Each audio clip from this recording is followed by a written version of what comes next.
Para quienes llevan rato acompañándome viendo estos videos, sabrán que no he dejado de señalar a la administración de Morena como lo que es, un partido de ideología nacional socialista. Y es esa comparación la que siempre ha ocasionado escozor entre las huestes y simpatizantes del partido, pues la mayoría del Guten und Weisen Volk, o sea, el pueblo bueno y sabio, solo recuerda la historia de los nazis hasta 1939 y la caída de Berlín tras 5 años de guerra.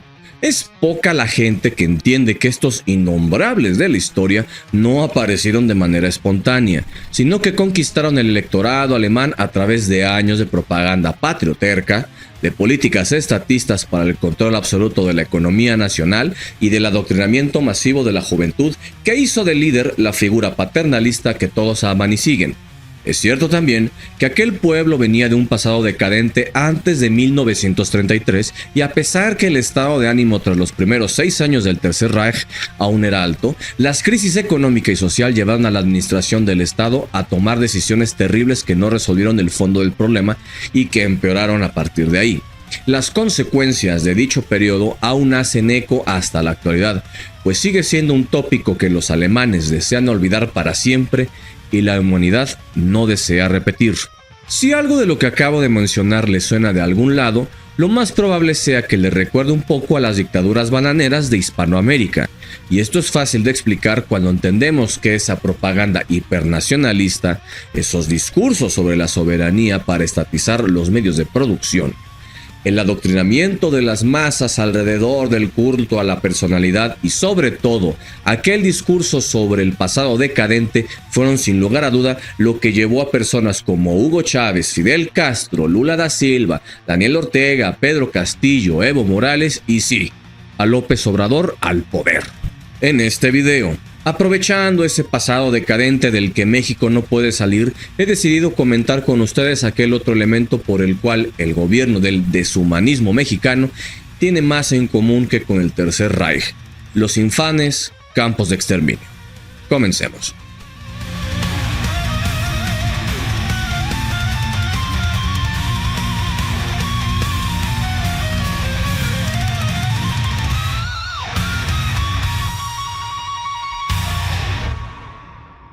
Antes que nada, hay que recordar las manifestaciones simbólicas del pasado 15 de marzo, donde ciudadanos de diversas partes de la República prendieron veladoras en señal de luto por los terribles hallazgos en Teuchitlán, Jalisco, y a los encontrados en el estado de Tamaulipas, los cuales se suman a la lista de actos terroristas del crimen organizado en territorio mexicano.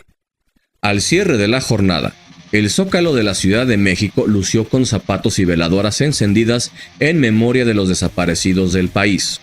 En el primer cuadro de la ciudad, los asistentes pasaron lista a las personas desaparecidas y realizaron una oración durante una jornada de vigilia.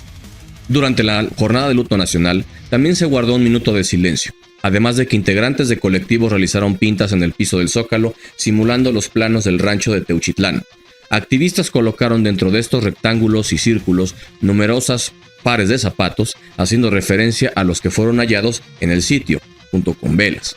Y si bien la presidenta Claudia Sheinbaum se vio forzada a reaccionar el lunes pasado en la mañanera con respecto al predio jalisciense, pidiendo investigar lo ocurrido, no debe pasar por alto que la mandataria tiene un frío libreto sobre las desapariciones, uno que le ha sido criticado.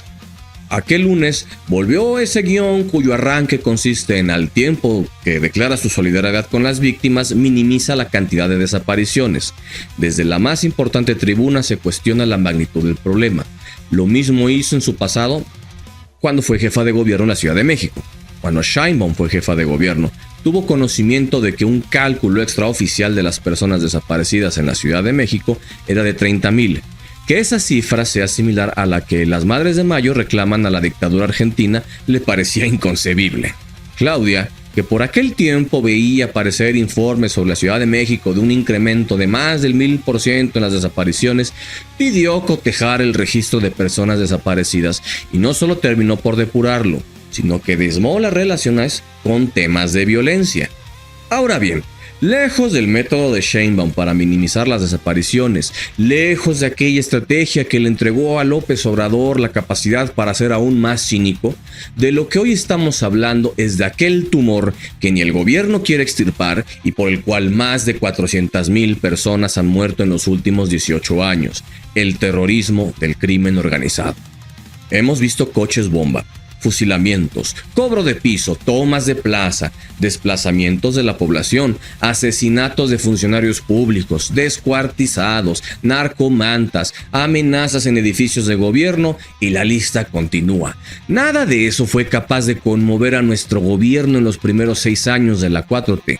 Lo único que sí pudo sacudir un poco la conciencia del Ejecutivo Federal fueron las amenazas de aranceles a productos mexicanos por parte de Donald Trump.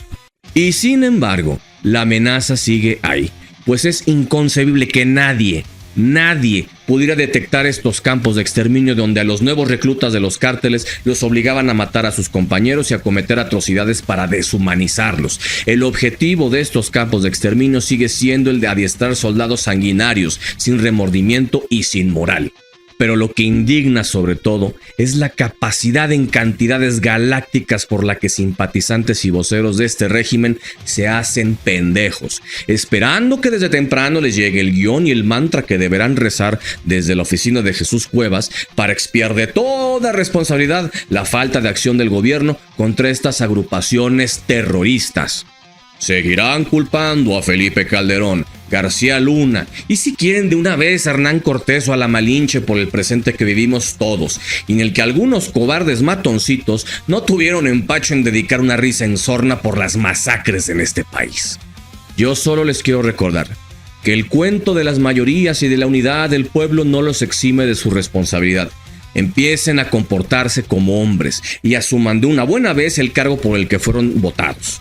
Los nazis también llegaron por mayoría aplastante. Los nazis buscaron la manera de culpar a todos los demás por el estado actual del país. La guerra fue el motor económico y no les importó sacrificar ni tantito cientos de miles de vidas humanas con tal de llevar los planes de un loco bastardo, egocéntrico, cobarde, mentiroso, vicioso, inhumano, tacaño y falso Mesías. Y tal como dijo el difunto Porfirio Muñoz Ledo, las alianzas con los terroristas del crimen organizado y Andrés Manuel no son heredables. Gracias por mirar este video hasta el final. Si le ha gustado, no olvide suscribirse y si ya lo está, deje su like y comentario. Hasta la próxima.